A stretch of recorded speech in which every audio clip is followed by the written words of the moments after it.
Bonjour à tous et bonjour aux visiteurs, des gens qui viennent un peu partout nous visiter pendant le temps de l'été.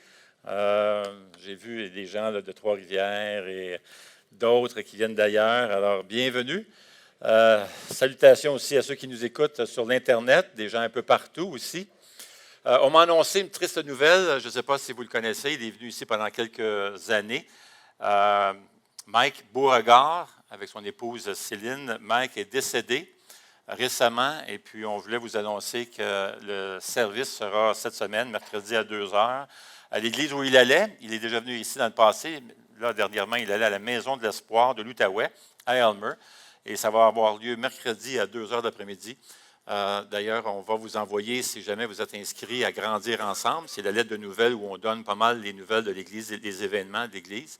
On vous encouragerait à vous inscrire. Si ce n'est pas encore fait, vous avez juste à donner votre courriel au kiosque à la fin du service, mais on va vous envoyer l'adresse et tout ça par courriel.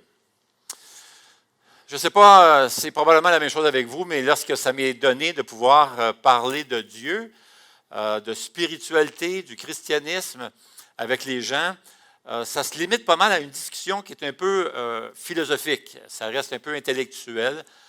Les gens aiment bien certains des principes des Écritures. Ils vont souvent nous dire « Ah, j'aime bien…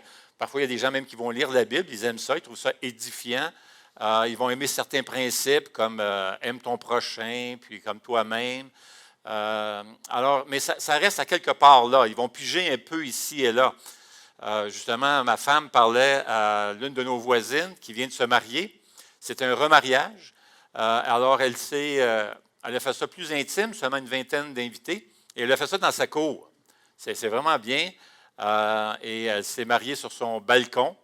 Mais ce qui est intéressant, c'est que juste avant, ma femme elle me racontait ça, c'est que juste avant que le mariage ait lieu, la célébration ait lieu, toutes les personnes ont dû quitter la maison. Ils ont demandé à tout le monde de quitter la maison, puis elle est restée seule avec son fils de 16 ans. Maintenant, son père est décédé, alors elle a demandé à son fils s'il pouvait la bénir. Donc, tu as son fils dans la cuisine, seul avec elle, puis il l'a béni, il a fait un signe de croix, là, puis il l'a béni. Et là, après ça, ils sont sortis sur le balcon pour se marier.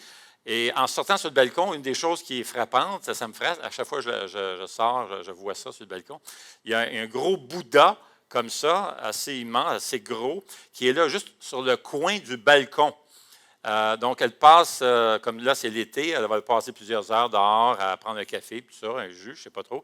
Puis, elle a le Bouddha qui est là, qui la regarde. Il est vraiment placé dans le coin. D'ailleurs, quand je sors de la maison, je vois Bouddha qui me regarde dans le coin de l'œil. Alors, c'est un mix, c'est un mélange. Hein? On va prendre un peu de christianisme, un peu de bouddhisme. On me dit qu'elle va lire, d'ailleurs. Elle est très ouverte, elle est croyante. Elle disait à ma femme qu'elle était croyante. D'ailleurs, elle n'a pas tombé à terre quand ma femme lui a dit. Elle a demandé à ma femme ce que je faisais dans la vie. Alors, ma femme a répondu, elle a dit, il est pasteur. Elle n'est pas tombée à terre. Habituellement, quand on dit ça aux voisins, c'est ils partent, mon ami, ils fuient, ils ont peur, puis quand on sort, ils sont là, il est dehors, on se cache. Je ne sais pas s'ils ont peur de quoi, là. Mais en tout cas, elle, non, c'était correct, très ouverte. Puis, mais c'est ça, les gens aujourd'hui, ils vont prendre un petit peu de ça, un petit peu des bonnes choses. Il y a des bonnes choses dans les Écritures, ils vont dire, tiens, il y a des bonnes choses, on va mettre ça en pratique. Certains principes, certains conseils pour les couples, d'ailleurs. Mais ils vont prendre d'autres choses aussi. Alors, ça reste là, ça reste une discussion, ça reste une façon de voir la vie. Ça se limite là pas mal, le christianisme. Alors, lorsque tu ouvres les Écritures saintes, lorsque tu ouvres la Bible, l'une des choses que tu vas réaliser finalement, c'est que ça ne se limite pas juste à un ensemble d'enseignements ou de croyances. D'ailleurs, c'est Paul qui va dire dans 1 Corinthiens, chapitre 4, verset 20, il va dire « Le royaume de Dieu ne consiste pas en parole, mais en puissance. » Il y a deux vérités là-dedans, en fait. Et d'ailleurs, c'était le problème des Corinthiens. On a fait toute une série sur la lettre de Corinthe, la lettre de Corinthiens. Si vous voulez l'écouter, c'est sur notre page sur l'Internet. Paul est en train de dire que c'est possible d'accepter le christianisme qu'en parole seulement. C'est tout à fait possible. Que ça reste purement intellectuel, seulement une philosophie, une façon de voir les choses. Mais Paul va plus loin. Paul dit que ça ne se limite pas juste à ça. D'ailleurs, il va même dire dans Romains 1,16, il va aller plus loin. Il va dire, je n'ai pas honte de l'évangile de Christ. C'est la puissance de Dieu pour le salut de tout homme qui croit. Donc, le christianisme est une puissance. C'est une puissance, ce n'est pas juste un ensemble de croyances. Et certainement, il y a des choses, il faut croire à la parole, évidemment. On croit, il y a tout un système de croyances, d'enseignement, on y croit. Mais même la parole, c'est une expression de la puissance. Le christianisme est une puissance. D'ailleurs, c'est l'apôtre Paul qui va adresser une lettre. Il va envoyer une lettre à certains chrétiens qui se trouvaient dans une ville qui s'appelait Thessalonique. Et c'est une des choses qu'il va faire. Il va remercier Dieu que les Thessaloniciens n'ont pas reçu la parole seulement comme une parole d'homme. Regardez ce qu'il dit dans 1 Thessaloniciens 2,13. Il dit, c'est pourquoi nous disons sans cesse à Dieu toute notre reconnaissance de ce qu'en recevant la parole de Dieu que nous vous avons fait entendre, vous l'avez accueillie non comme la parole des hommes, mais comme ce qu'elle est vraiment, la parole de Dieu agissant en vous qui croyez. Vous voyez, la parole de Dieu agit. C'est une puissance. Le christianisme, en essence, est une puissance. Maintenant, certains ne voient pas le christianisme comme ça. Ils voient juste comme un bon livre, un peu comme on va inscrire dans la section de psychologie ou de spiritualité à la librairie. C'est un livre qui va peut-être vous faire du bien. On aime certains principes pour notre qualité de vie.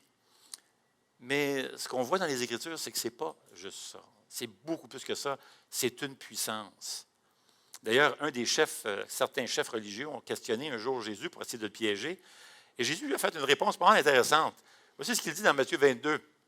Il dit, vous êtes dans l'erreur parce que vous ne comprenez ni les Écritures, ni la puissance de Dieu. Et ces gars-là passaient leur journée à étudier les Écritures. Mais Jésus leur dit, vous ne comprenez pas du tout. Et vous ne comprenez pas la puissance de Dieu. L'Évangile est une puissance. D'ailleurs, c'est le message que Jésus va vouloir livrer lorsqu'il va raconter 2 paraboles, très courtes, très petites. Nous sommes encore dans notre série sur les paraboles. Et aujourd'hui, on va regarder 2 petites paraboles qui se trouvent dans Luc 13. Alors, je vous encourage, si vous avez votre Bible, à tourner dans Luc 13 et on va lire les versets 18 jusqu'au verset 21. Luc, chapitre 13, verset 18. Vous êtes là? Oui, Luc 13, verset 18. Il dit encore, « À quoi le royaume de Dieu ressemble-t-il et à quoi le comparais-je? Il ressemble à une graine de moutarde qu'un homme a prise et plantée dans son jardin. Elle pousse, devient un grand arbre, et les oiseaux du ciel habitent dans ses branches. » Il dit encore, verset 20, il dit encore, « À quoi comparaîtrai-je le royaume de Dieu? Il ressemble à du levain qu'une femme a pris et mis dans 3 mesures de farine pour faire lever toute la pâte. »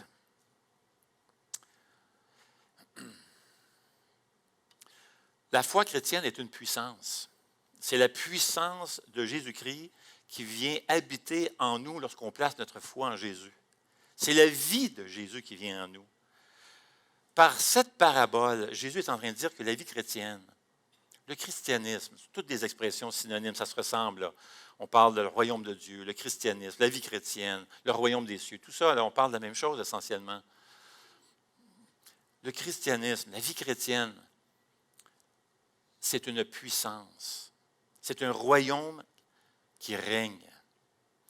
Et Jésus veut nous faire comprendre qu'il y a 2 natures à cette puissance. Alors, les 2 paraboles qu'il nous donne veut nous montrer la double nature de la puissance du royaume de Dieu.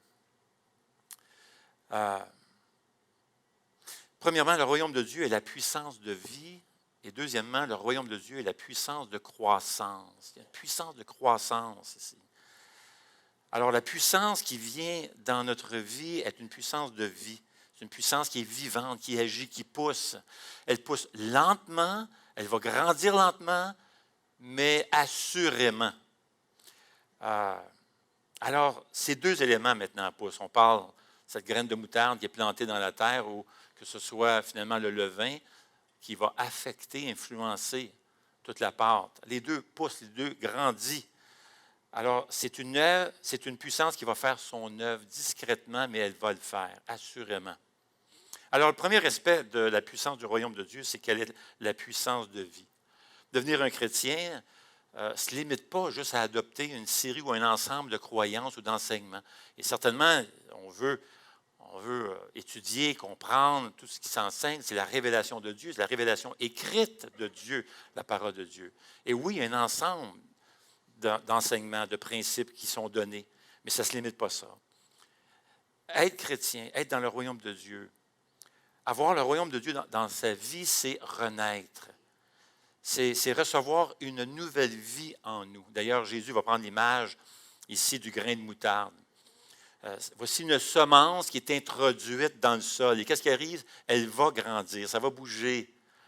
La Bible se sert d'une autre image, évidemment, pour représenter cette nouvelle vie que nous avons en Jésus-Christ. Ça va parler de la nouvelle naissance. Pour devenir un chrétien, il faut recevoir cette semence de vie. Et c'est ce que Jésus est en train de laisser ici entendre. Mais ça va revenir, ça, dans le Nouveau Testament, dans plusieurs passages. Prenons 1 Pierre 1, 23, par exemple, où il est dit ceci. En effet, vous êtes nés de nouveau, non pas d'une semence corruptible, mais d'une semence incorruptible, grâce à la parole vivante et permanente de Dieu. Jacques aussi ajoute, il nous a donné la vie par la parole de vérité, afin que nous soyons en quelque sorte les premières de ses créatures. Et dans Jean 3, ce passage que nous connaissons bien avec Nicodème, cet homme religieux qui vient voir Jésus, et Jésus de lui dire, à moins de naître de nouveau, personne ne peut voir le royaume de Dieu. Et 2 Pierre 1, qui dit ceci, sa divine puissance nous a donné tout ce qui est nécessaire à la vie et à la piété. Celle-ci nous assure les plus grandes et les plus précieuses promesses. Ainsi, grâce à elle, vous pouvez fuir la corruption qui existe dans le monde par la convoitise et devenir participant à la nature divine. Pensons-y, là, devenir participant à la nature divine. Ces passages nous disent essentiellement la même chose. Être chrétien, ce n'est pas simplement adopter quelques principes de la Bible, parce qu'on va les trouver utiles et appropriés. Non, être chrétien, c'est naître de nouveau. C'est d'avoir une nouvelle vie qui pousse en nous. C'est recevoir une vie qui est surnaturelle, surhumaine. C'est recevoir une puissance de vie qui nous permet de participer à la nature divine. Naître de nouveau, c'est recevoir la vie éternelle. C'est recevoir une semence qui vient de l'extérieur, qui est introduite en nous et qui pousse, qui va grandir. Maintenant, Jean appelle ça l'Esprit de Dieu. 2 Pierre appelle ça participer à la nature divine. Cette vie surnaturelle et éternelle, cette vie divine vient de l'extérieur et elle s'introduit en nous. Et Pierre parle de l'image de cette semence qui est incorruptible. Et c'est ce que Jésus est en train de laisser entendre à travers ses paraboles.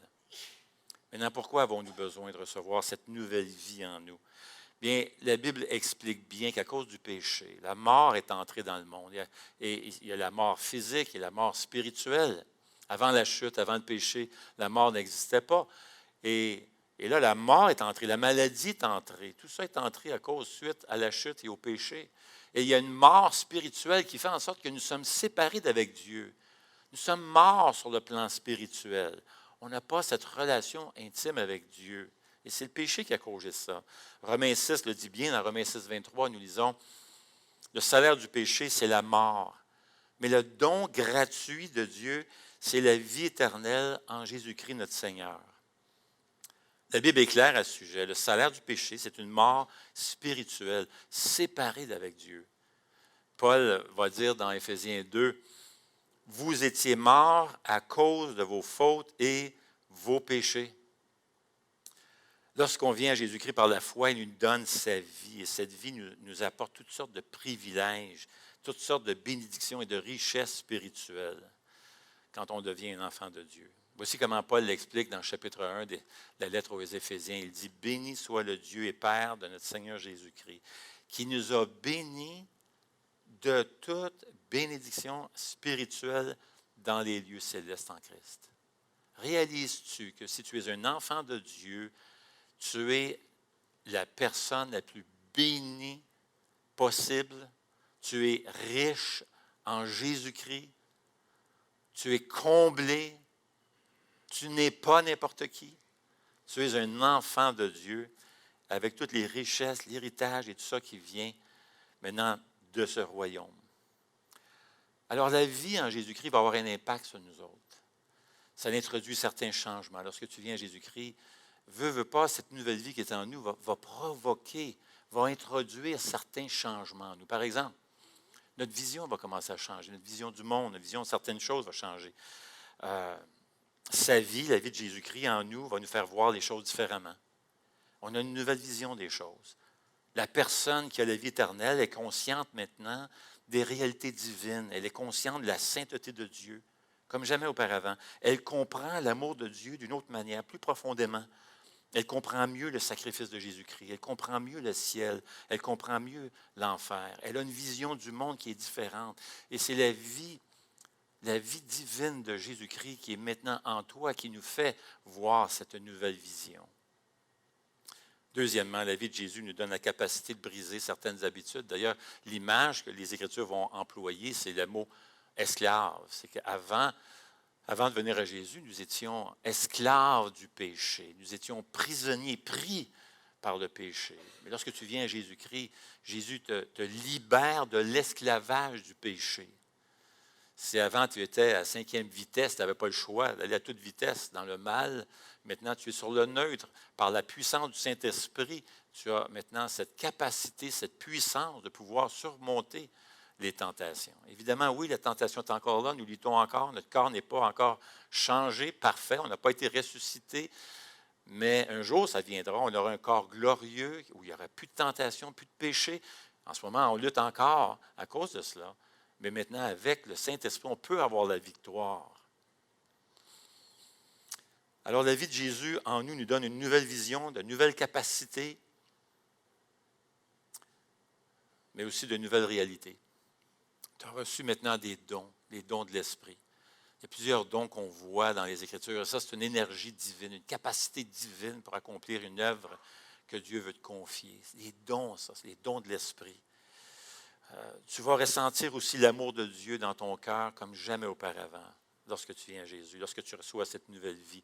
Tu as l'Esprit Saint qui est en toi, qui ne cesse de témoigner à ton cœur que tu es son enfant et que tu lui appartiens. Imagine, tu as cet esprit d'adoption, tu as cette assurance d'être l'enfant de Dieu qui nous vient surnaturellement par la puissance du Saint-Esprit en toi, parce que Jésus vit en toi. Tu sais que notre cœur a été fait pour l'amour de Dieu.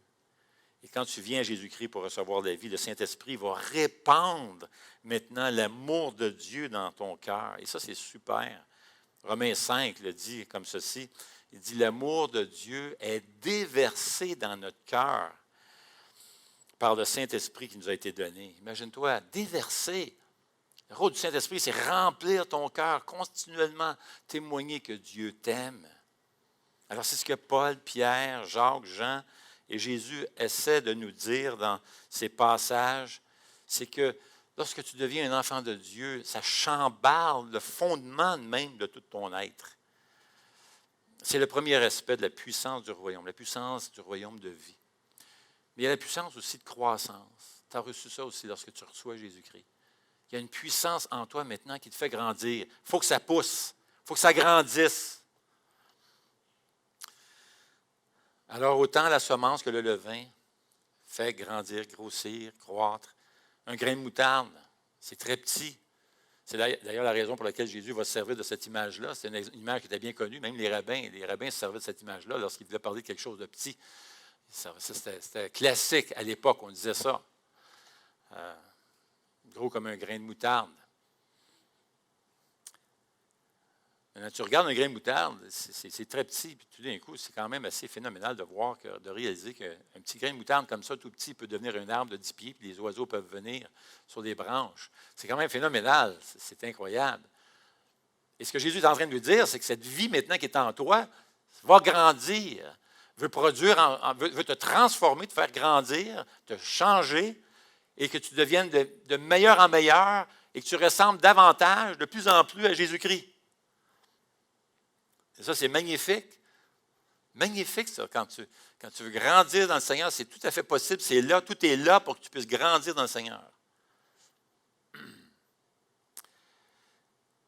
Puis c'est puissant. C'est lent, mais c'est puissant. On a vu, hein? On a vu des semences pousser à travers du béton, là, pousser à travers de l'asphalte. Tu vois tout d'un coup un arbre. Et c'est puissant, et c'est ça, une belle image que Jésus va employer ici. Alors, quand tu reçois la vie éternelle, tu participes maintenant à la nature divine. Et Jésus va servir d'une autre image, celui du levain. Regarde au verset 20 ce qu'il dit ici, Luc 13, 20. Il dit encore, à quoi comparerai-je le royaume de Dieu? Il ressemble à du levain qu'une femme a pris et mis dans 3 mesures de farine pour faire lever toute la pâte.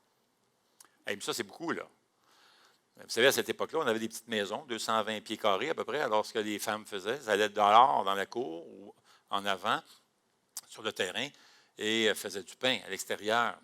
Et il arrivait parfois qu'on faisait ça pour la communauté, puis on travaillait ensemble dans la communauté pour faire du pain. Et c'est ce qui arrive ici, 3 mesures, c'est assez gros, c'est à peu près 50 livres. On parle de faire 150 pains environ. Et ça prend juste un peu de levain pour faire lever tout ça, là. Et c'est le point que Jésus est en train de faire. Juste un peu de levain va affecter, va avoir un impact sur toute la pâte. Et c'est ce qui arrive lorsque Dieu habite en toi. Le Saint-Esprit vient dans ta vie, puis il va affecter toute ta vie. Regarde Galates 5, fruit de l'Esprit. Regarde ce que le Saint-Esprit produit dans celui qui vient à Jésus-Christ. Il dit, il va produire le fruit de l'Esprit. C'est l'amour, la joie, c'est la paix, la patience, la bonté, la bienveillance. C'est la foi aussi. C'est la douceur. C'est la maîtrise de soi. Ça, c'est un fruit de l'Esprit. Quand tu es rempli de l'Esprit, c'est ce qui arrive. C'est ce fruit qui est en train tranquillement de produire ces belles qualités de vie, là, ici. La maîtrise de soi, l'humilité, l'amour, la joie. Et c'est ce qui se passe quand tu deviens chrétien. C'est ce que Dieu veut produire en chacun d'entre nous. Alors, on a vraiment besoin, humblement ce matin, de sonder notre cœur devant Dieu et de dire, Seigneur, est-ce que je suis en train de grandir? Suis-je en train de grandir dans tous les domaines qu'on vient de voir tantôt? L'impact de la vie de Jésus dans notre vie, dans tous les domaines qu'on a vus. Est-ce que je suis en train de grandir dans ma vision du monde, dans ma façon de voir Dieu, dans ma façon de comprendre Dieu, comprendre l'amour de Dieu? Est-ce que je suis en train de grandir dans les victoires après victoires à surmonter les tentations et le péché? Est-ce que je suis en train de me sanctifier, grandir dans ma sainteté? Est-ce que ma vision de l'amour de Jésus grandit au point d'affecter toute ma vie et mon obéissance? Parce que plus on grandit, plus on saisit la bonté et la miséricorde de Dieu, plus on va pardonner avec bonté envers les autres. On va avoir ce pardon-là dans notre cœur. À mesure que je suis de plus en plus conscient de ce que Jésus a fait pour moi, à mesure que ma perception et ma vision du sacrifice de Jésus-Christ va grandir, je serai de plus en plus sensible envers les autres. Nous serons de moins en moins contrôlés par les circonstances qui nous entourent et de plus en plus contrôlés par le Saint-Esprit. Plus on réalise ce que Dieu a fait pour nous, plus notre cœur va s'élargir et va s'adoucir envers les autres. Même les gens difficiles, on commence à les aimer. On n'aime pas ce qu'ils font, mais il y a quelque chose qui se passe dans notre cœur où tranquillement Dieu va adoucir notre cœur. On va les voir à travers la vision, comment Dieu les voit. Parce que l'on comprend de plus en plus que Dieu nous a acceptés, qu'il se plaît en nous, qu'il nous aime, quelles que soient nos faiblesses. Dieu nous aime. J'aime bien la prière de Jésus dans Jean 17. Et d'ailleurs, le chapitre, c'est Jésus qui prie. Et on divise ce chapitre-là. Il y a 4 gros morceaux dans ce chapitre-là. Jésus commence à prier pour sa glorification, versets 1 à 5. Ensuite, Jésus va prier pour ses propres disciples, versets 6 à 19. Et Jésus va prier pour ceux qui vont croire, ceux qui croiront. Versets 20 à 23. Ça, il priait pour toi, là. Il priait pour toi qu'un jour.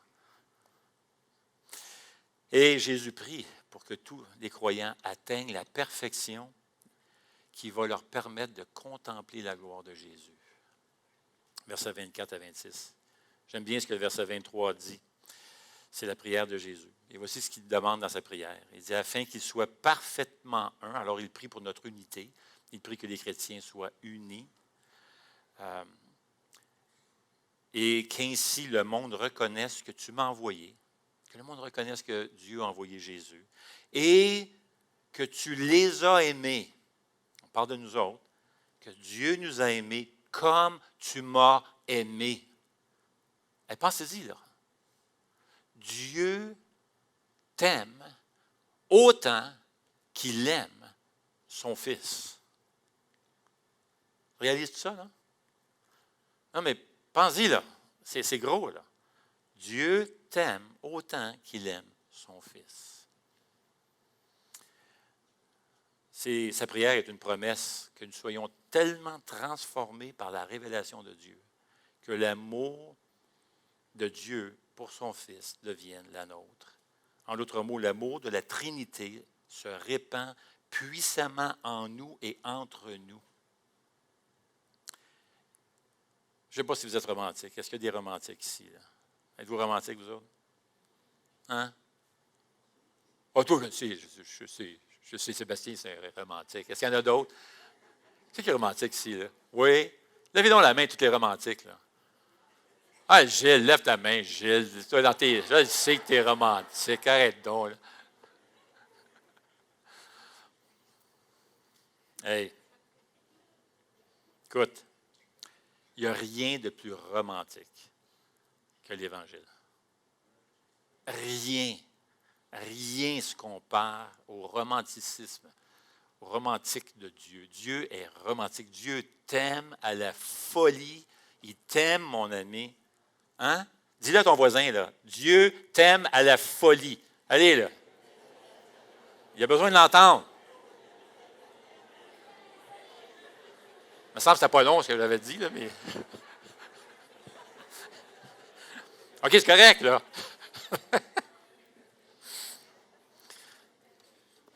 Avez-vous commencé une jasette, quelque chose? Quoi, c'est... Ça jasette. On a besoin d'entendre. Hey, Dieu t'aime à la folie. Amen? Ah, hey, il nous aime à la folie. Il n'y a rien de plus romantique que ça. Là. Si tu n'es pas encore venu à Jésus-Christ, si tu es encore en train de réfléchir, encore en train de cheminer, tu penses, tu médites, il y a des gens qui nous écoutent par Internet et peut-être que vous êtes en train de cheminer, en train de réfléchir. Est-ce que je prends Jésus comme sauveur? Est-ce que j'accepte, je crois que Jésus est le sauveur, qu'il est allé à la croix pour moi? Eh bien, aujourd'hui, c'est vraiment le temps de le faire. C'est vraiment aujourd'hui. Pourquoi attendre un si beau message d'amour que ça? Dieu veut une relation amoureuse avec toi. Il a tout fait pour avoir cette relation-là en envoyant son propre Fils sur la croix.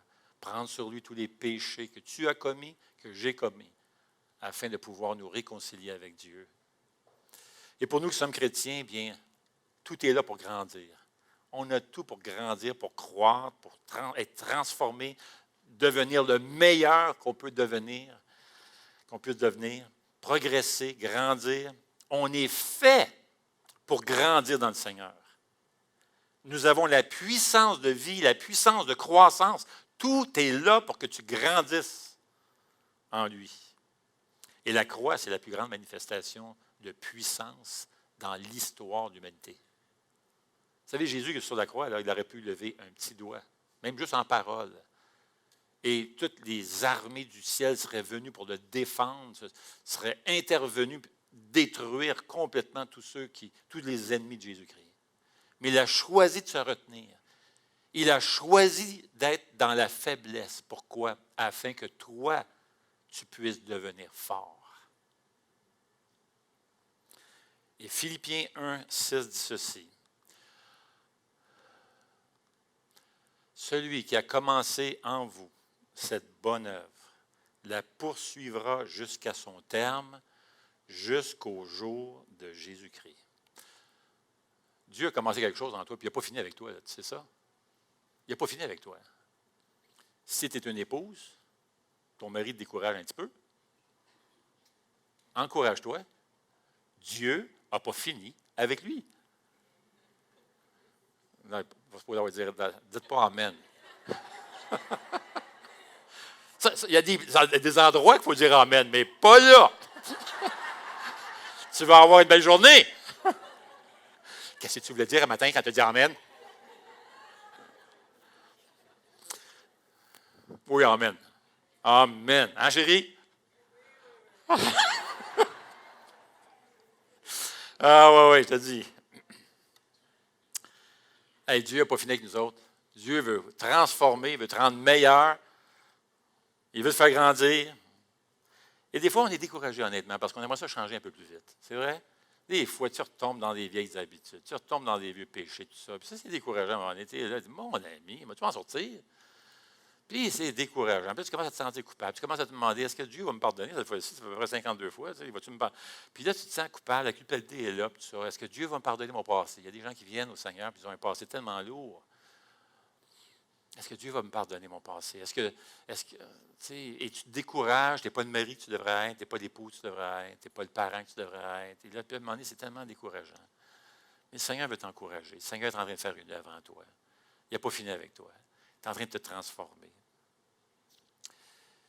Dieu veut que tu saches et que tu te rappelles que la puissance de guérir, la puissance de persévérer, la puissance d'aimer, la puissance de servir, la puissance d'obéir, toute la puissance dont tu as besoin, ça ne relève pas de toi.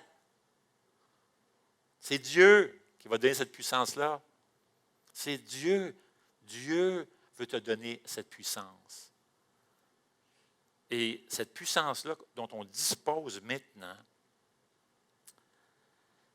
qu'on fait partie du royaume de Dieu, est tellement grande, tellement riche, que même l'apôtre Paul va prier pour demander à Dieu qu'on puisse la saisir, qu'on puisse la comprendre un peu mieux. En d'autres mots, il y a beaucoup de puissance qui est là, mais qu'on ne saisit pas, qu'on ne réalise pas. C'est pour ça que Paul va même demander à Dieu de nous aider à saisir un peu mieux et un peu plus la puissance de Dieu. Dans Éphésiens 1, 18, par exemple, voici sa prière. Voici ce qu'il dit.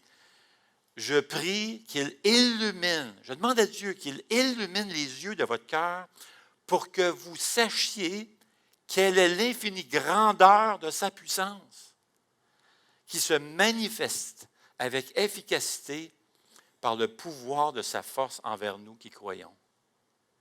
Alors, si la puissance de Dieu est en toi, alors tu as une force en toi qui est indescriptible, infinie, invincible.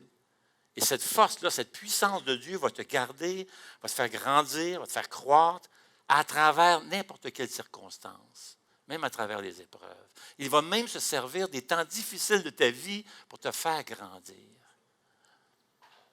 Cette puissance divine est pour toi. Elle n'est pas contre toi, elle est pour toi. Et moi, j'aimerais terminer avec ce passage dans Ésaïe 41 qui dit ceci. N'aie pas peur, car je suis moi-même avec toi. Ne promène pas des regards inquiets, car je suis ton Dieu. Et le Dieu de l'univers qui a tout créé, là. Dieu dit, je suis ton Dieu. Je te fortifie. En effet, c'est moi, l'Éternel, ton Dieu, qui empoigne ta main droite et qui te dit, n'aie pas peur. Je viens moi-même à ton secours. Certains parmi vous, vous êtes en train de passer par des temps tellement difficiles. Il y a des gens qui viennent me voir régulièrement, me partager leurs épreuves. Et certains parmi vous, vous êtes en plein dedans. Et c'est tellement difficile. Le Seigneur est en train de dire, je vais te fortifier. Je suis avec toi. Je vais te tenir par la main. Je vais te fortifier. Ne promène pas des regards inquiets. Dieu ne t'abandonnera pas. Alors grandir, tu es fait pour grandir. Alors grandissons ensemble de plus en plus par la puissance de Dieu. Prions notre Dieu. Eh bien, Seigneur notre Dieu, nous voulons te remercier. Quand on regarde ensemble, qu'on cumule ensemble tout ce que tu as fait pour nous, combien nous sommes gâtés. Aucun de nous ne mérite, Seigneur, autant de richesse et de bénédiction. Et pourtant, Paul te remercie, te loue. Et il dit, sous l'inspiration du Saint-Esprit, c'est toi-même qui le dis, que tu nous as bénis de toutes les bénédictions spirituelles. Alors, Seigneur, nous qui sommes tes enfants, tu as tout fait, tu as tout mis en place, tu as mis ta vie en nous pour que nous puissions grandir, que nous puissions devenir de meilleur en meilleur. Alors, Seigneur, nous te prions que par ta grâce, tu permettes que nous puissions marcher dans la victoire, marcher dans la sainteté, prendre des décisions ce matin, de mettre de côté ce qui nous ralentit, qui ralentit notre progrès, notre croissance, ce péché qui étouffe parfois l'œuvre de l'Esprit. Seigneur, ce matin, nous voulons nous redonner à toi pour que tu puisses continuer à accomplir cette œuvre puissante en nous. Et merci que ta grâce ne tient pas compte parfois de notre chute, nos péchés. Tu continues à nous faire grandir. Alors merci Seigneur pour ton Esprit Saint. Tu ne nous as pas laissés orphelins. Tu t'es assuré que l'Esprit Saint vive en nous et puisse produire de beaux fruits comme on a vu ce matin. Alors Seigneur, nous voulons t'honorer, te glorifier en marchant une vie sainte. De plus en plus, Seigneur, pour ta gloire, au nom de Jésus. Amen.